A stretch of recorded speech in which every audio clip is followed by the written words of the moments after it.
జాతర సభకు ముఖ్య అతిథిగా వచ్చిన మన తెలంగాణ రాష్ట్ర ముఖ్యమంత్రి రేవంత్ రెడ్డి, వరంగల్ పార్లమెంట్ అభ్యర్థి కడియం కావ్యకి వేదికను అలంకరించిన నాయకులు, విశేషంగా సభకు హాజరైన కార్యకర్తలకు, పత్రికా సోదరులకు నా హృదయపూర్వక నమస్కారాలు.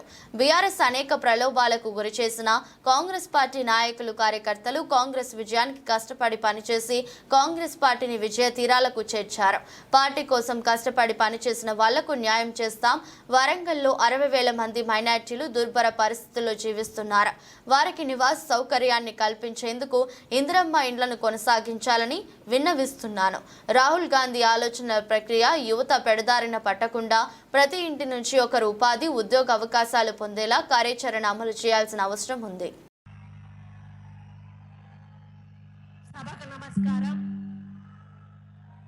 పార్లమెంట్ ఎన్నికలు జరుగుతున్న సందర్భంలో వరంగల్ పార్లమెంటు నియోజకవర్గ అభ్యర్థిగా కడియం కావ్య గారు పోటీ చేస్తున్న ఈ తరుణంలో భారీ బహిరంగ సభ ఏర్పాటు చేసి ఆ కార్యక్రమానికి అధ్యక్షత వహించినటువంటి సోదరుడు, నా తోటి శాసనసభ్యులు నాయని రాజేందర్ రెడ్డి గారికి, ఈరోజు ఈ కార్యక్రమానికి ముఖ్య అతిథిగా వచ్చినటువంటి మనందరి ప్రియతమ నాయకుడు, మన తెలంగాణ ముఖ్యమంత్రి రేవంత్ రెడ్డి గారికి, పార్లమెంట్ అభ్యర్థిగా పోటీ చేస్తున్నటువంటి కడియం కావ్య గారికి, వేదిక మీద ఉన్న నా తోటి శాసనసభ్యులందరికీ, ఇన్ఛార్జీలకు, మరి వివిధ హోదాల్లో ఉన్నటువంటి ప్రతి ఒక్క ప్రజాప్రతినిధికి, ఈ కార్యక్రమాన్ని విజయవంతం చేయడానికి వచ్చినటువంటి కార్యకర్తలకు, అభిమానులకు, నాయకులకు, పత్రికా సోదరులందరికీ కూడా నా హృదయపూర్వక నమస్కారం.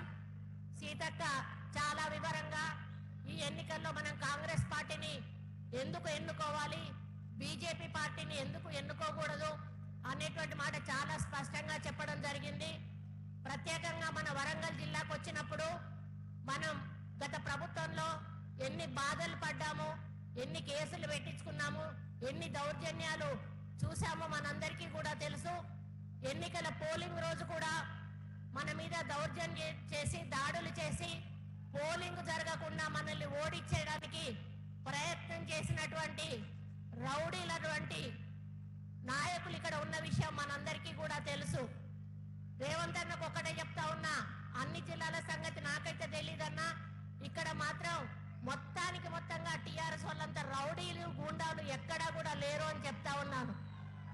దయాకర్ రావు దగ్గర నుంచి మొదలు పెడితే ఈ రోజు బీజేపీలోకి పోయి నిలబడుతున్నటువంటి రమేష్ దగ్గర నుంచి మొదలు పెడితే, గండ్ర వెంకటరామారావు రెడ్డి దగ్గర నుంచి మొదలు పెడితే, మరి ధర్మారెడ్డి, వీళ్ళందరూ పొద్దున లేస్తే ప్రజల మీద పడి ప్రజల సొమ్ము తిని కోట్లాది రూపాయలు గండుకొని ఈ రోజు ప్రజలకు చేసింది ఏమీ లేదు అని చెప్పి తెలియజేస్తా ఉన్నాను.